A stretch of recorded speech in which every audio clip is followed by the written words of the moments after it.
ବାପାଙ୍କୁ ଦେଖା କରିବା ପାଇଁ ପୁଅକୁ କିଡନାପ। ତାମିଲନାଡୁର ମୁଖ୍ୟମନ୍ତ୍ରୀ ବିଜୟଙ୍କ ପୁଅ ଜେସନ୍ ସଞ୍ଜୟ ନିକଟରେ ଏକ ଭାଇରାଲ ଭିଡିଓରେ ନିଜ ଏକ ଗୁରୁତ୍ୱପୂର୍ଣ୍ଣ କଥା କହିଛନ୍ତି, ଆଉ ତାକୁ ଶୁଣି ଫ୍ୟାନ୍ସ ମାନେ ହୋଇଯାଇଛନ୍ତି ଆଶ୍ଚର୍ଯ୍ୟ। କିନ୍ତୁ ଆପଣ ଡରନ୍ତୁନି, ଏହା ହେଉଛି ସଞ୍ଜୟଙ୍କ ପିଲାଦିନର କଥା। ସେ କହିଛନ୍ତି ଥରେ ତାଙ୍କ ବାପାଙ୍କର ଜଣେ ପ୍ରଶଂସକ ତାଙ୍କୁ ସ୍କୁଲରୁ ଉଠାଇ ନେଇଥିଲେ, ଯାହାକୁ ସେ ସେତେବେଳେ ଏକ ଅପହରଣ ବୋଲି ଭାବି ଭୟଭୀତ ହୋଇଯାଇଥିଲେ। ତେବେ ବିଜୟଙ୍କ ଜଣେ ଉଚ୍ଚ କୋଟିର ପ୍ରଶଂସକ ନିଜ ପ୍ରିୟ ଅଭିନେତାଙ୍କୁ ପାଖରୁ ଦେଖିବା ପାଇଁ ଜେସନ୍ଙ୍କୁ ସ୍କୁଲରୁ କିଛି ସମୟ ପାଇଁ ଉଠାଇ ନେଇଥିଲେ।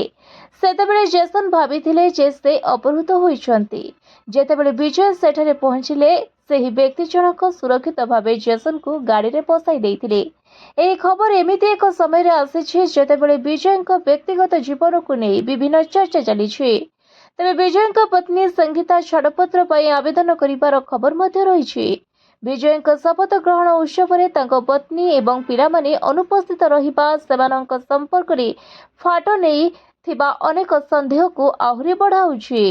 ତେବେ ଜେସନ୍ ସଞ୍ଜୟ ନିର୍ଦ୍ଦେଶକ ଭାବେ ସିଗ୍ମା ଚଳଚ୍ଚିତ୍ର ମାଧ୍ୟମରେ ନିଜର କ୍ୟାରିୟର ଆରମ୍ଭ କରିଛନ୍ତି। ଏହି ଫିଲ୍ମଟି ଜୁଲାଇ 31 ତାରିଖରେ ମୁକ୍ତି ଲାଭ କରିବାକୁ ଯାଉଛି, ଆଉ ଏହାକୁ ମଧ୍ୟ ଅପେକ୍ଷା କରିଛନ୍ତି ମୁଖ୍ୟମନ୍ତ୍ରୀ Vijay Thalapathy. Bureau report, voice of Odisha live.